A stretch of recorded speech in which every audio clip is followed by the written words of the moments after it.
Nosso convidado de hoje é o professor Otto Nogami, economista, professor do INSPER de Economia, e o grande desafio é como voltarmos da pandemia para o retorno ao mercado normal. E o aconselhamento do professor que se formou no Japão, em Tóquio, estudou lá, estudou nos Estados Unidos, se formou lá também, e é professor hoje do INSPER, na Cátedra de Economia. É um prazer tê-lo conosco, Um prazer professor. todo meu. Muito obrigado pelo convite. Nosso prazer. Professor, o que é que o senhor sugere a grande saída? Porque na nossa avaliação nós temos anos de crise, onde o Brasil entrou em crise, viemos enfraquecendo o caixa das empresas e a sobrevivência delas. Infelizmente, o mundo numa pandemia, e o grande desafio é, quem sobreviver, porque muitas quebrarão, também foi objeto do nosso programa, como vão sair da crise? Infelizmente, essa pandemia nos pegou exatamente no momento de maior fragilidade. A nossa economia estava em total desequilíbrio, seja no que diz respeito a contas públicas, seja no que diz respeito ao setor produtivo da economia.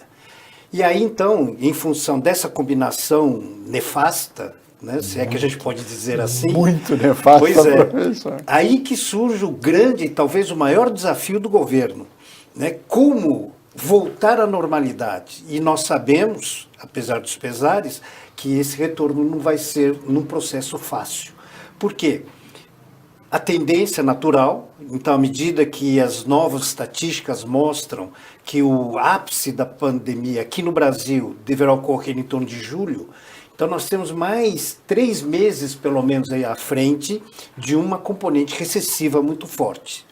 Então, à medida que essa recessão perdura, isso então tende a fazer com que aumente o número de desempregados e o mais temível de tudo, a quebra de pequenas microempresas. Mercado interno. Mercado interno. Tá? E principalmente esse aspecto preocupa, por quê? Porque a gente não pode deixar de considerar que essas pequenas microempresas, elas são simplesmente a base de toda uma pirâmide produtiva do país. Né? Ou seja, o mercado de fatores, então vamos colocar assim, as grandes indústrias vão depender dessas pequenas. Então, à medida que elas não conseguem mais administrar o seu fluxo de caixa, o que será dessas empresas no futuro breve? E o pior ainda, como as grandes empresas poderão obter recursos produtivos para manter a sua produção? Bem, na verdade, esse dilema eu acho que hoje está claramente colocado para o governo brasileiro. Como ocorreu no mundo inteiro, isso não é... a diferença do Brasil é que nós pegamos um momento extremamente frágil da economia, que as empresas vieram desde setembro de 2014 até agora numa crise. Maior, menor, mas com o PIB caindo e não voltando, e já com caixa debilitado. Nós estamos assistindo o governo a tomar medidas tributárias no sentido de tentar ajudar, mas que não adianta, que ninguém vai pedir um parcelamento tributário se não sabe se a empresa vai sobreviver. O dinheiro não chega na ponta, o crédito não está chegando na ponta, tanto é que a pesquisa feita pela Datafolha aponta que 87% das empresas, micro e pequenas indústrias, não têm acesso a crédito nenhum. As grandes empresas não vão conseguir socorrer todo mundo. Sem dúvida. Elas não vão conseguir se socorrer também. E como fazer isso? Copiar o modelo de outros países do mundo? Talvez seja, né? Então, eu acho que todo esse momento que o mundo vive é um momento de aprendizado. Então, lógico, existirão economias que sairão na frente com soluções, talvez as melhores, né, para tentar resolver esse problema, dadas as características de cada país. Esse é um aspecto extremamente relevante, mas são aprendizados.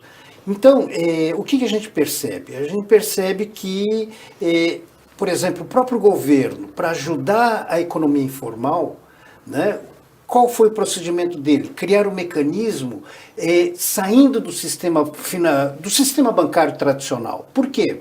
São pessoas com restrições cadastrais, né? Então, criou-se um mecanismo alternativo para que o dinheiro pudesse chegar de alguma maneira a essas pessoas. Quando a gente fala da micro e pequena empresa, não é diferente. Por quê? Porque são exatamente aquelas empresas mais fragilizadas no que diz respeito ao seu fluxo de caixa. Então o governo deveria criar um mecanismo também alternativo para chegar a essas empresas, né? A verdade, professor... Porque seria uma maneira de irrigar. Elas precisam desse oxigênio no fluxo de caixa, porque senão elas vão padecer. Não tem por onde. Na verdade, nós temos 90 milhões de brasileiros inadimplentes, ou seja, com restrição de crédito. O fundo garantidor aprovado pelo governo, a primeira cláusula dela é se a sua empresa ou se o seu CPF tiver restrição, já não serve como fundo garantidor. Exato. 77% das empresas têm processo tributário. Ou seja, o governo também não tem caixa como os outros países do mundo. Outros países estão emitindo, ou vão emitir, enfim, outros países estão pagando para manter empresas abertas. Na verdade, sua avaliação, um bônus, né? Brasil precisa fazer isso? Eu acho que seria uma solução. Da mesma maneira como nós estamos ajudando, né? Eu estou dizendo nós, mas no sentido Brasil, sim, claro. Sociedade brasileira, nós estamos ajudando aqueles integrantes do mercado informal, por que não fazer a mesma coisa com relação às empresas? Né? Do mercado formal. Um auxílio mensal durante um determinado período, tá? A fundo perdido. Isso. Essa seria uma maneira das empresas poderem sobreviver. Porque, veja, uma solução seria, por exemplo, que fazer com que essas pequenas e microempresas emitissem commercial papers, notas promissórias, né, a serem resgatadas no futuro. Sim. Só que em função da própria característica dessas atividades aqui no Brasil, né, e além do ônus tributário, certamente elas não terão condições de cumprir ou honrar esse compromisso. Sem dúvida. Então, essa ideia do bônus, eu acho que seria fundamental.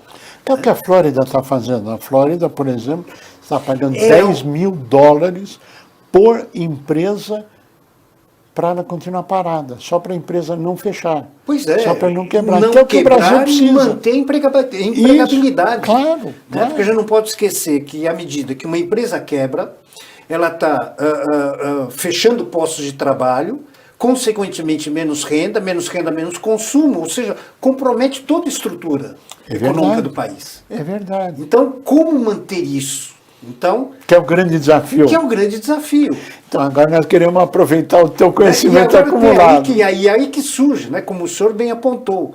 O grande problema, e quando eu falo dessa fragilidade que o nosso país vivia até recentemente, e continua vivendo, claro, tá, é exatamente esse comprometimento das contas públicas. Então, a grande dúvida que começa a surgir é, existem soluções? Existem. Via governo, sem dúvida alguma. Né? Aquilo que a economia a gente sempre comenta, o modelo keynesiano. O modelo keynesiano é exatamente aquele modelo onde o governo atua na atividade econômica ou interfere na atividade econômica exatamente para modificar o ciclo. Né? Ou seja, tentar resgatar de alguma maneira o processo de retomada do crescimento. Que é fundamental. Que é fundamental. Só que para que isso possa ser feito, a necessidade que o governo tenha caixa. E à medida que todo o caixa do governo, né, esteja comprometido com o endividamento que chega a quase 80% do PIB, né, aí, quando eu falo em grande desafio do governo, é nesse sentido. Então, será que não seria através de um mecanismo de enxugar a sua própria estrutura, porque a gente sabe muito bem que a estrutura governamental ela é inchada, então estruturar, tá certo? De tal forma que haja uma drenagem de recursos exatamente para a base da pirâmide do setor produtivo da economia. Nós temos um desafio que chama-se tempo. Né? Pois E é. as empresas estão, a cada dia que passa, elas estão fechando. Já estavam paradas, ou estão paradas, e possivelmente não reabrirão. E para cada dia que passa, esse quadro se agrava. O tempo é o maior inimigo dessa falta de tomada de posição para fazer o dinheiro chegar na ponta. Sem dúvida. Não, e a grande dificuldade, isso para as empresas, né? Sim. É que o governo não dá sinalização nenhuma com relação ao que eventualmente ele poderá fazer para tentar sair dessa pandemia. É verdade. Né? Porque senão estaremos criando uma outra pandemia, uma pandemia econômica. É verdade. Né? É verdade. Então é um momento que eu muitas vezes até caracterizo como sendo um momento de economia de recessão. Né? E é o que nós temos E hoje, é o que né? nós estamos vivendo, quer queira, No quer mundo, não. né? Pois No é. mundo. Né? E à medida que a gente não vê essas sinalizações por parte dos nossos governantes, tá? Nós, enquanto trabalhadores, estamos perdidos. Tá? E certamente as empresas que têm, que analisam sempre, têm que planejar, têm que ter essa percepção do curto, médio e longo prazo, não conseguem. Bom, vamos agora presumir que as empresas, ou uma parcela delas, conseguiu sobreviver. Passamos pelo pico da pandemia. Como é que o senhor vê a retomada, professor? A retomada é um processo lento. À medida que nós temos uma estrutura totalmente fragilizada, então recompor essa estrutura, tá, para voltar à atividade normal, isso deve levar uns 2, 3 anos. Ou seja, no dia seguinte que acabar a pandemia, vai se voltar o quê? A 20%, 30%, 50%? Qual é a sua análise de uma forma geral? Claro que vão ter atividades sofrendo muito mais, outros sofrendo muito. Sem dúvida. Mas na média da economia, qual é a retomada que o senhor vê?